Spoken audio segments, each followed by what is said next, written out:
I don't want to be that guy, but I can't help it. I am that guy. My name is Nenebi Tony. Welcome to Frat World Theory. And this week, we are going to lay the blueprint on how to be that guy. Maybe your goal is to be the next global superstar from Africa, like Tyla, and you want to find out how she did it. What are the practical steps she took to get to where she is? I'll guide you through that by just following the business decisions that she made to get to where she is, mainly because this is a business, culture, and tech related podcast. And so we focus on what were the decisions and reasoning that arrived at the decision at the things you are seeing in front of you, right? So personally, I'm a huge Tyler fan, right? So let me get into how I became a Tyler fan. I remember it was somewhere in 2023, and some friends from the Caribbean were organizing a Caribbean karaoke. And I attended. There were some people from the Caribbean, some people from some African Americans, and I think I was the only African over there. And somewhere as the karaoke was going on, they started playing a song I've never heard before. Make me say, make me and everybody in the building was singing along. Everybody knew the lyrics. Everybody was excited, right? And I didn't know what song it was. So I asked the lady sitting next to me, who is that? And what is that? And they told me that, oh, she's from your country. And I was like, first and foremost, that sounds like a South African. She's not from my country. Second and foremost, I did my Googles because I'm not going to be the only African in the building and also be the only person who doesn't know the African song everybody loves. So I Googled, found out who Tyla was. Good looking person. Her voice is good. So I started added that song to my playlist, loved it. And shortly after,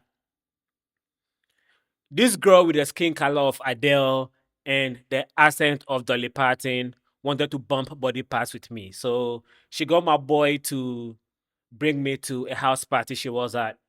So when we got to the house party, somewhere around maybe 3 a.m., it was a house full of Miley Cyrus's and Eminem's doing Miley Cyrus and Eminem.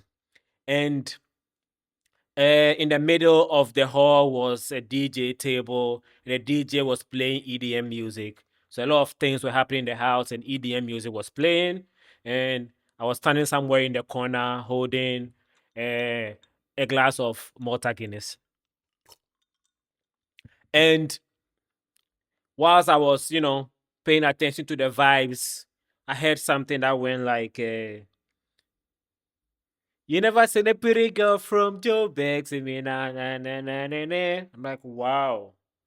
So at this point I knew Tyler's voice, so I immediately knew that it was her, but it was something that sounded different. So the what was the name? The water vibe sounded very pop, very contemporary, but what I was hearing in the EDM record sounded very EDM-ish, more of house music vibe.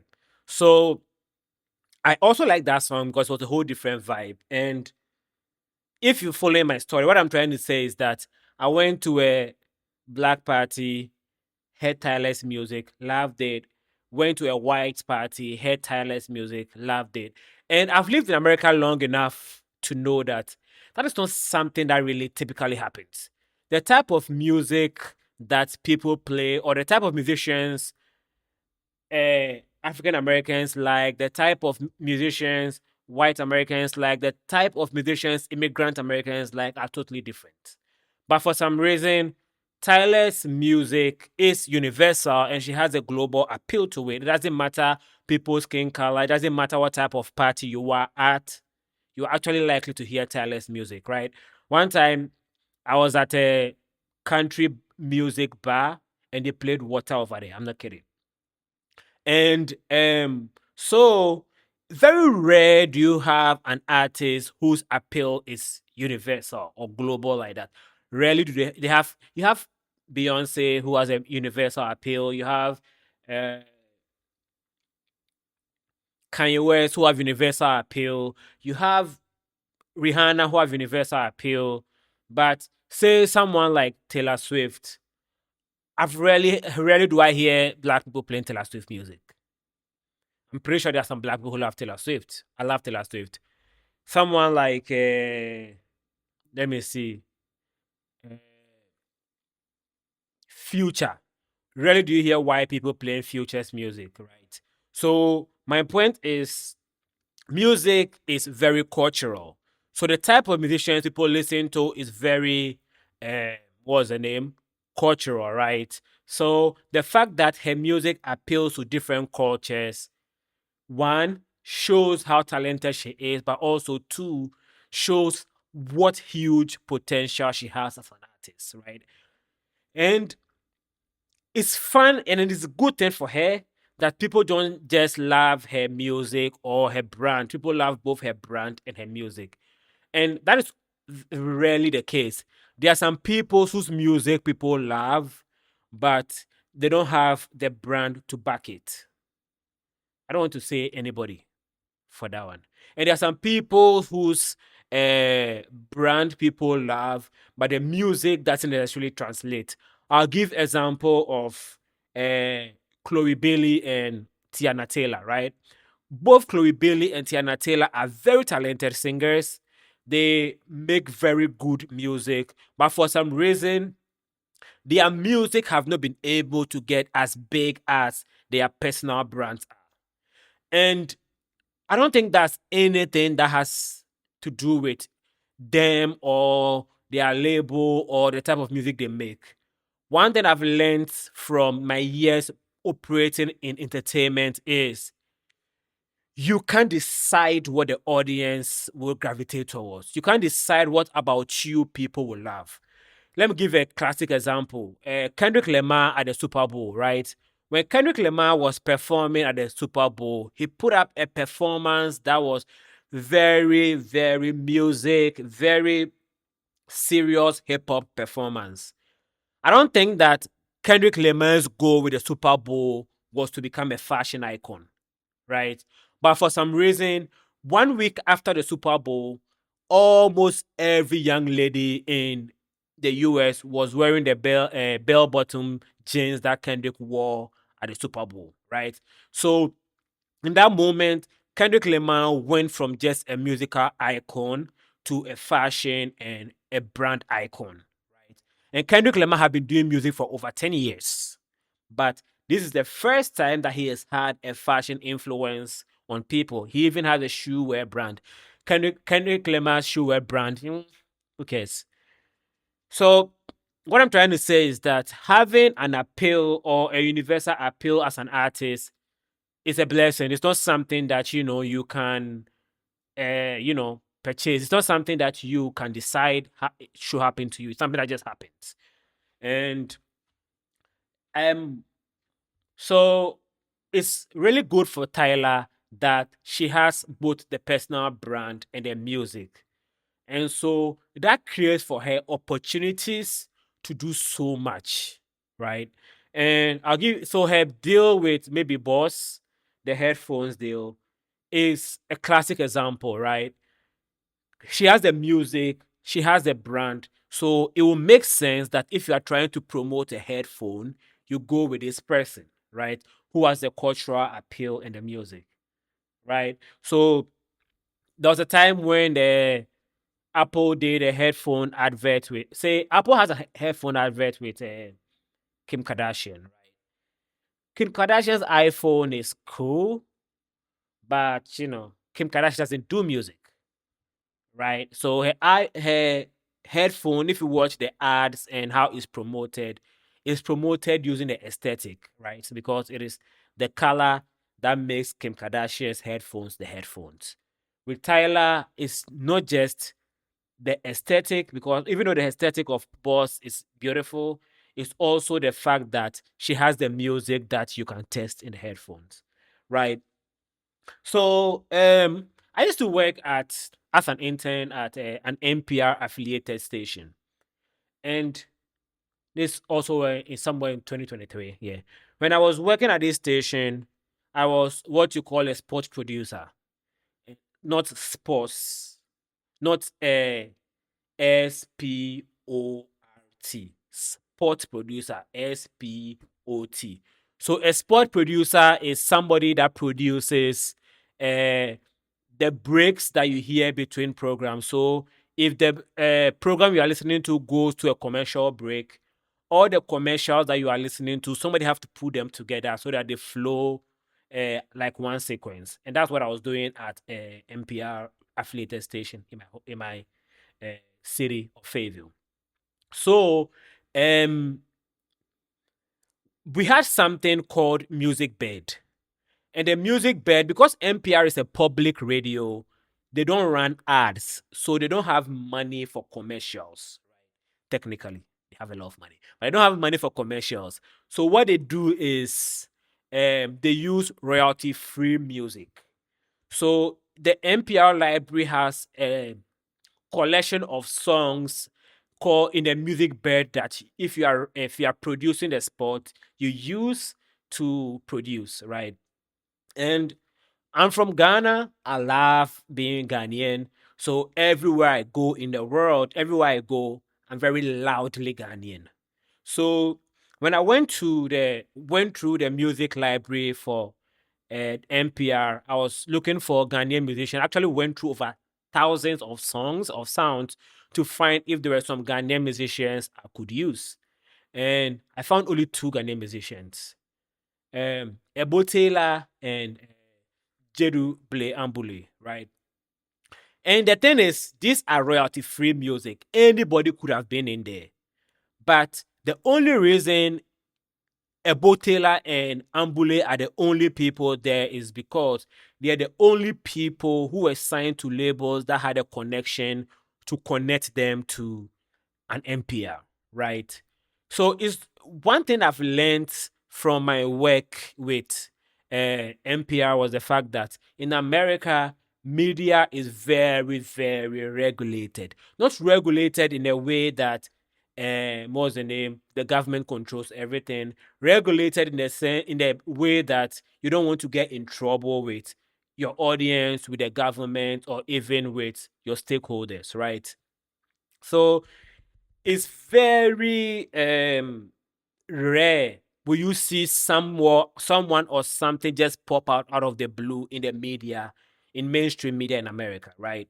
So the fact that Ebo Taylor and Ambule, what was the name, are in the NPR library means that somebody heard them, approved of them, and inserted them into the library.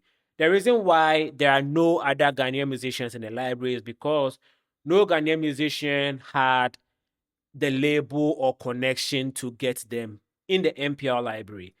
And if you are from Ghana, you know about the likes of Osibisa.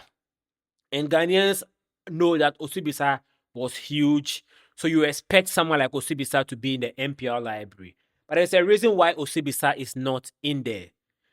Osibisa had a very bad business situation when they were a band. They had like 4 or 5 different label situations, and they will record a song with one label and sign a deal with another label to record the same song or re-release the same song under a different system. So their records and their business structure was all over the place. And if your business structure is all over the place, it makes it hard for serious people to deal with you. Serious people want to be able to wake up in the morning, go on Google and say, who is Osibise's manager? Who controls Osibise's catalog? You want to be able to say that. And if you find out who does it, you deal with the person. But if you are not sure who controls Osibise's catalog, it's hard for you to do business with them. So Osibisa, who is like one of the biggest Ghanaian exports or really African exports in the world, never really got to maximize the benefits of their brand because they never had the business structure that enabled them to do that. Compare that to someone like Fela Kuti. Fela Kuti's estate had a structure and still has a structure that controls everything Fela Kuti. So you hear Fela Kuti's music everywhere. You hear Fela Kuti's name everywhere. You go to Broadway in New York and see a play about Fela Kuti because I know who I pay, dog. You know who you're supposed to pay if you're trying to do business with Fela Kuti. With Osibisa. So having a good business structure is one of the most important, actually, is the most important thing you need if you are trying to be in the music business. Business is the most important word in there. And I think Tyler has a very strong business structure. So Tyler is being managed by ACA, and we make music. We make music is her South African management, and then her international management is ACA, African Creative Agency. And the reason why she needs two managements is the way you do business in Africa and the way you do business outside Africa, specifically in the US and Europe, is different, right? And you need someone who will be able to understand the African market to handle her situation in Africa. And you need someone who understands the US market to handle her situation in the US. You need someone who understands the Europe market and the UK market to handle her business in those places. And rarely do you have one person who understands all these things, right? So having two managements, a lot of Afrobeat artists have more than one management. Thames have more than one manager. I think even Burna Boy have more than one management structure because you need a structure for every market you're trying to get into. You cannot actually, my book, everything that happened, the people who made it. The first chapter is called "Music is Universal, but Language is Not," and it was based on an interview I did with the first Ghanaian producer to sell in Nigeria hugely in the 2000s. There were some Ghanaians in the 1900s who did it, but in the 2000s, it was Goodies Music who did VIP, Miss Bell, and the rest, right?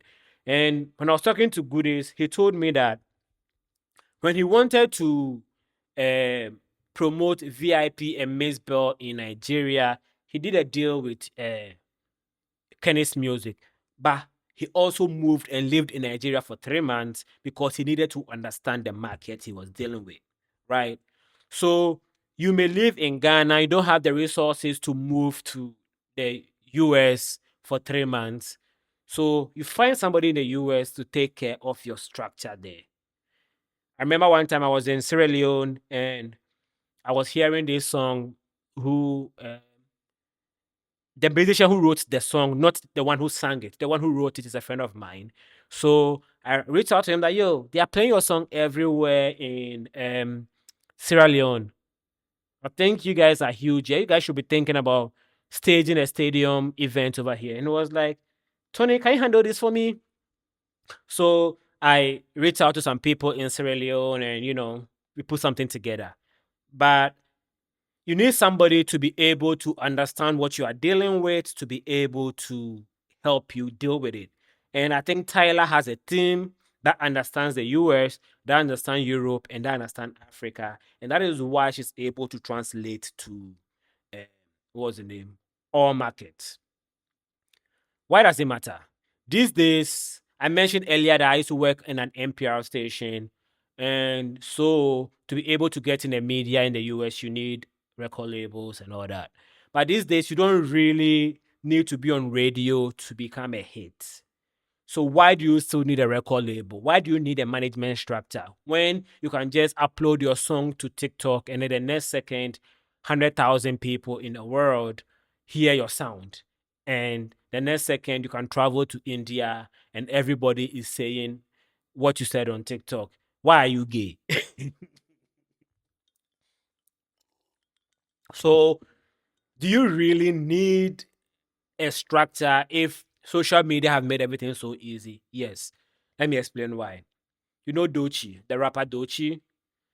I think in the 2020, she put out a song called Anxiety. And the Anxiety song went viral in 2020 or 2022. I don't remember when she put it out. So she had some bars on it, but I don't think she made money on it. And then this year, after she won the Grammy, somebody tweeted that, wow, the girl who did Anxiety is a Grammy winning artist. Wow. And so that song went viral again. And this time around, she was able to capitalize on the virality of the song and quickly put it out on DSPs. And now, anytime you play the song in anywhere, whether on TikTok or other places, her label can directly make money off it, right? And herself can directly make money off it. If you don't have a structure, even if you have fame, you can't take advantage of it.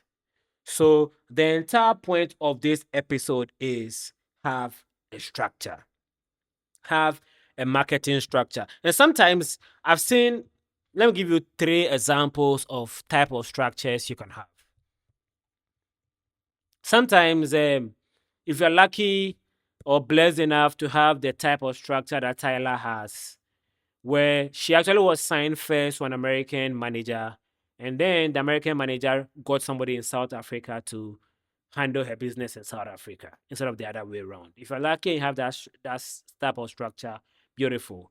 But if you are not, and maybe you are maybe Kim Paluta in Ghana, and you have 100,000 followers on Instagram, or 900,000 followers on Instagram, or 1 million followers on Instagram. The fact that your song is doing well in the charts on Apple Music in Ghana, and you have 900,000 followers on Instagram, you can reach out to any of the big managers in the world that there is a market for me. My brand have been tested. My brand is successful in Ghana. And I believe that there are enough Africans in America who will love me if they hear me. So put me on. And because you already have a structure going on for you, you already have a buzz going on for you, it's easy to capitalize on that type of structure and translate it to other markets. That can happen. So it doesn't hurt to reach out to huge, managers around the world. Maybe reach out to Tyler's manager, reach out to other people. Maybe you can literally just Google who manages Thames, who manages Molly, who manages any artist you like in the world, Amare, and reach out to those people. And just because you have bars going for you, they'll hear you out. And they may like you and decide to work with you, or may not like you and decide to work with you. Sometimes you as an artist may have a vision for yourself, and you don't want to sell out. Personally, I am pro selling out, because here's the thing: paying is how you get yourself to play in the world. We are members of a society. We belong to a community. And the way you get that community to accept you is by offering that community something. So the way you get Ghanaians to accept you is by giving them something. People rarely accept you without you making an offering to them, right? So selling out sometimes is a way of buying in. Instead of selling out, you are buying in. So sometimes just get out of the mindset of don't want to sell out. The third structure I wanted to talk about is what I call the LeBron James structure. When LeBron James first came into the music, on the scene, he had an agent called Aaron Godwin. Aaron Godwin is a celebrated hip hop and basketball agent, right? And LeBron James also have Rich Paul, his friend. And I believe LeBron James, more than name, vision have always been to set up his own management, to set up his own agency, and set up his own structure with his friends, right? Which he has done now. But when he first came into the business, he didn't know how the business operates. So he signed to Aaron Godwin, and for 2 years, Rich Paul was part of his structure. And so Rich Paul was picking up game, learning how to run the business by watching LeBron and Aaron Godwin do business. And that's usually how, if you're an artist, maybe you have a management, you have friends you work with, and you want to grow bigger. Sometimes you can bring your friends with you while you try to build.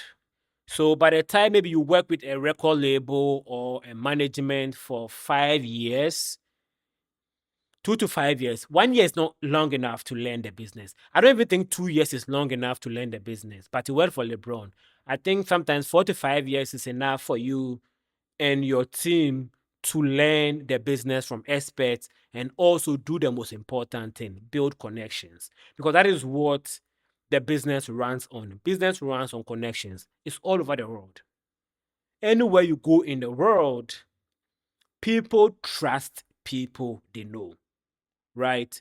So if somebody people love tells other people this guy is good, they will mess with you. And so it's always good to understudy people. I've seen a lot of artists also try to maybe they sign with a big manager, and at some point they want to move to do their own thing. And the breakup is usually very messy. I don't like messy breakups, especially in business, because we live in a world of honor system. The tree you see, the people you see on your way up are the same people you see on your way down, right?